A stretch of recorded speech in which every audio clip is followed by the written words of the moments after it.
Hi friends, welcome to summer classes. आज का topic होने जा रहा है हमारा व्यवहारवाद का महत्व क्या है। तो देखेंगे व्यवहारवाद के पहले कितने रूप हैं। तो दो रूप प्रमुख हैं, जैसा कि है पद्धतिगत व्यवहारवाद और कट्टरपंथी व्यवहारवाद। देखेंगे पद्धतिगत व्यवहारवाद को जॉन वी वॉटसन के काम से प्रभावित था, इसीलिए इसका आविष्कार हुआ। और कट्टरपंथी व्यवहार की शुरुआत मनोवैज्ञानिक BF स्कैनर ने की थी। व्यवहारवाद का महत्व देखेंगे, शिक्षकों के लिए जो व्यवहारवाद का है वो ज़्यादा ही महत्वपूर्ण माना गया है, क्योंकि शिक्षक जो है वो कई घर के बच्चे को एक क्लास में पढ़ाते हैं, जिनके लिए बहुत ही सरल है कि वो बच्चों की प्रतिक्रियाएं जान सकते हैं कि कौन बच्चा कैसी प्रतिक्रिया कर रहा है, उसके बाद उसका व्यवहार कैसा है, बच्चे अपना सुझाव क्या दे रहे हैं। शिक्षक सीधा सीधा ही प्रभावित हो सकते हैं और उनके छात्र कैसे व्यवहार कर सकते हैं शिक्षक आराम से बता सकते हैं। इसलिए इसे व्यवहारवाद का महत्वपूर्ण पाठ शिक्षक को माना गया है।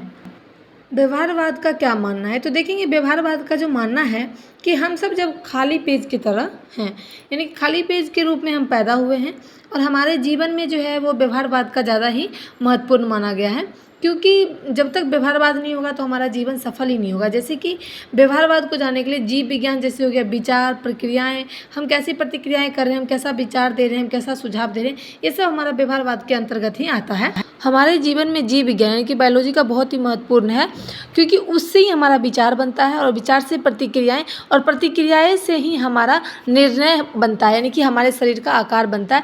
इसलिए व्यवहारवाद का मानना है कि व्यवहार से ही हमारा पूरा जीवन का शुरुआत होता है।